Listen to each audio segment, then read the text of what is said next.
참된 인간이 되자 주님이 초대하시는 거예요. 제자들이 그런 초대를 알았는지는 모르겠어요. 그들이 배에서 육지로 올라와 보니까 주님께서 두 가지를 준비해 놓고 계셨어요. 한 가지는 뭡니까? 숯불을 준비해 놓으셨어요. 숯불. 여러분, 이 제자들이 바다에서 나와 육지로 올라와서 주님 곁으로 가까이 가면 가까이 갈수록 그들이 느낀 것이 무엇이겠어요? 숯불의 따뜻함을 느끼는 거예요. 내가 생각하는 인생의 바다로 가면 갈수록 추위를 느낄 수밖에 없어요. 어두움을 느낄 수밖에 없어요. 절망과 낙심을 느낄 수밖에 없는 거예요. 거기는 그것밖에 없어요. 근데 주님 곁으로 오면 주님께서 마련해 놓으신 따뜻함이 있어요. 사랑의 온기가 있고 희망의 온기가 있고 기쁨의 온기가 주님 곁에 있는 거예요. 제자들이 바다에서 나와 육지를 걸어가서 주님 곁에 이르면서 그들의 온몸을 감싸는 그 불의 따뜻함을 느낄 수가 있는 거예요. 여러분, 이 땅에는 인생의 문제가 이 온기의 문제 아닙니까? 주님 곁에 올 때 주님께서 그 따뜻함을 주시는, 그리고 주님께서 숯불을 준비하셨는데 제자들이 그 숯불을 보는 순간에 여러분 무슨 생각이 들었을까요? 자기 안에 꺼져가는 영적인 불씨들을 보게 된 거예요. 믿음도 죽어가고 사랑도 식어가고 기쁨도 없어지고 열정도 식어지고 자기 안에 있는 모든 영적인 것들이 다 냉랭하게 식어져 가는 자기 자신을 보는 거예요. 그리고 숯불이 활활 타오르는 것을 보면서 자기 안에 다시 회복되는 것이 느껴지는 거예요. 믿음의 불씨가 다시 살아나고 기도의 불씨가 다시 살아나고 주님에 대한 신앙 고백이 다시 살아나고 말씀이 다시 살아나고 주님과 함께했던 그 기쁨과 열정들이 다시 그 안에서 불씨가 살아나는 것처럼 살아나는 것을 제자들이 경험하고 느끼게 되는 거예요. 여러분, 우리들이 주님 곁으로 가게 되면 따뜻함이 있고 회복이 일어나게 돼요. 꺼져가던 기도가 다시 살아나고 식어져가던 사랑이 다시 일어나고 없어진 줄 알았던 열정이 다시 회복이 되고 옛날에 했던 헌신만 생각했던 그 헌신들이 오늘의 내 헌신으로 다시 회복이 되고 일어나는, 불씨가 살아나는 거예요. 육지로 와서 주님 곁에 갔더니 숯불이 준비되어 있는, 그리고 또 하나 준비된 게 있는데 그게 뭡니까? 떡과 생선이 준비되어 있는. 여러분, 요한복음의 13장에 보면은 예수님이 제자들과 함께 마지막 유월절 만찬을 하는 기사가 나옵니다. 근데 요한복음은 이 마지막 유월절 만찬 기사 가운데에 다른 마태, 마가, 누가복음이 가지고 있는 성찬 제정의 말씀이 들어가 있질 않아요. 그리고 요한복음은 유월절 만찬 자리에서 세족식이 거행해요. 제자들의 발을 씻어주시는, 그리고 예수님이 떡을 하나 찍어다가 가룟 유다에게 주는 그 사건 하나만 나와요.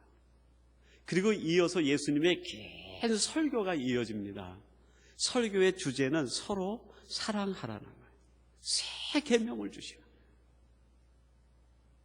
당연히 있어야 될 유월절 만찬 자리에서 성찬의 말씀이 이 떡은 내가 너희를 위하여 주는 몸이고 이 잔은 내가 너희를 위하여 흘리는 피다라는 말씀이 있어야 되는데 그게 없어요.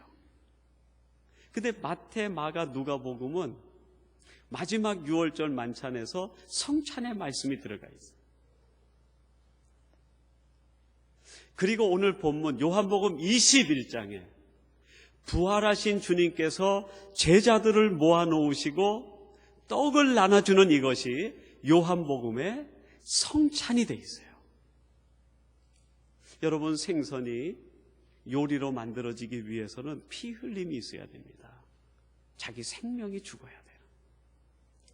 그래서 떡과 생선이 있다라는 것은 그 상징적인 의미에서 요한복음의 성찬론이라고 할 수 있어요. 마태, 마가, 누가복음은 성찬식이 이루어지는 그 시기가, 때가 저녁으로 되어 있습니다. 그리고 그 의미가 예수님이 십자가에서 죽으시는 구속적 사건의 의미가 있어요. 예수님이 흘리는 피가 뭐냐, 예수님이 주시는 몸이 뭐냐, 우리를 속죄하기 위한 속죄 제물이고 우리의 죄를 씻으시는 보혈이다라는 것이 강조가 되어 있어요. 근데 오늘 본문에 나와 있는 요한복음 21장에 주님께서 바다에서 올라와 숯불 가운데 모여있는 그 제자들에게 떡을 주시고 생선을 주시는 것은 저녁 만찬으로 되어 있지 않습니다. 12절에 보면 어떤 식사로 되어 있습니까? 조반을 먹으라. 아침 식사예요. 아침 식사. 요한복음 21장의 성찬론이라고 할 수 있는 21장의 이 사건은 사명을 위한 성찬식이 거행되는, 마태, 마가, 누가복음에선 예수님의 구속과 속죄의 의미를 드러내는 성찬식이 제정돼서 제자들과 나눠지고 있다고 하면, 요한복음에선 새로운 사명을 붙들고 사명을 인식받는 성찬식이 거행되고 있는 거예요. 여러분, 주님께서는 이 자리에서 제자들에게 기대한 것이 그거였을 겁니다.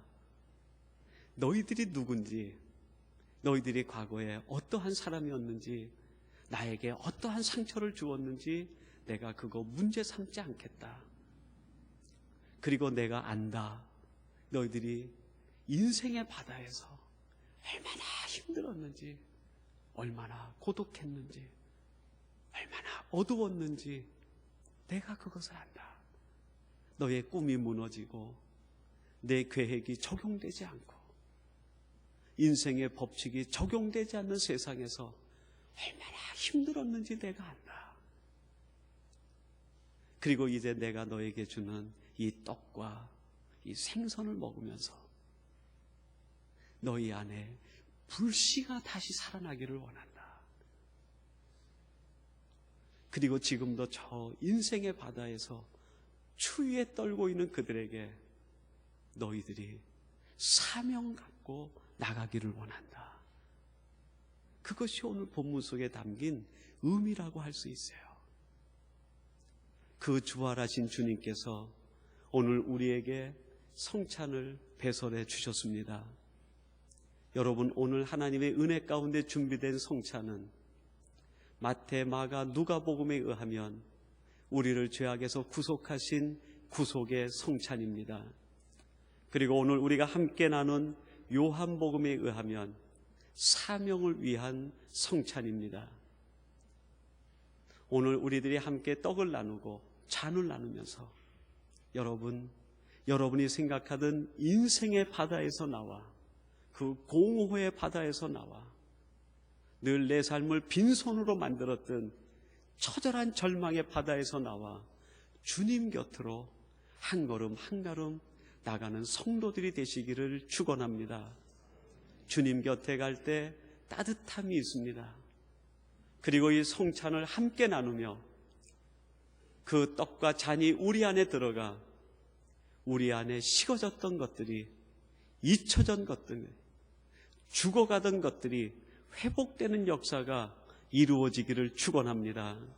기도의 불씨가 살아나고 사랑의 불씨가 살아나고 열정과 헌신, 감사와 기쁨이 회복되고 하나님 주시는 놀라운 은혜가 회복되어 지금도 저 인생의 바다에서 자기 꿈이 무너진 것을 바라보며 처절히 울고 있는 그들을 향해 사랑의 손길로 나가는 우리 귀한 모든 성도들이 되시기를 주님의 이름으로 축원합니다.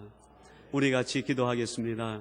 하나님 아버지, 때때로 저희들은 주님과 더불어 동행하는 이 길이 너무나 고난스러워서 고통스러워서 주님의 손을 놓고 우리 인생의 꿈의 바다로 달려가 보았지만 거기에서 더 큰 어둠과 절망과 낙심을 경험하고 인간의 한계와 끝을 경험하여 이 자리에 나왔습니다.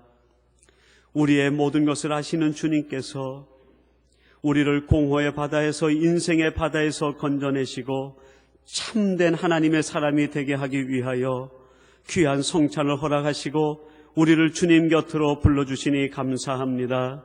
이제 우리들이 주님 허락하신 이 성찬에 동행하여 함께 떡과 잔을 나눌 때 우리의 심령이 회복되게 하시되 우리의 꺼져가던 불씨들이 되살아나게 하여 주옵소서.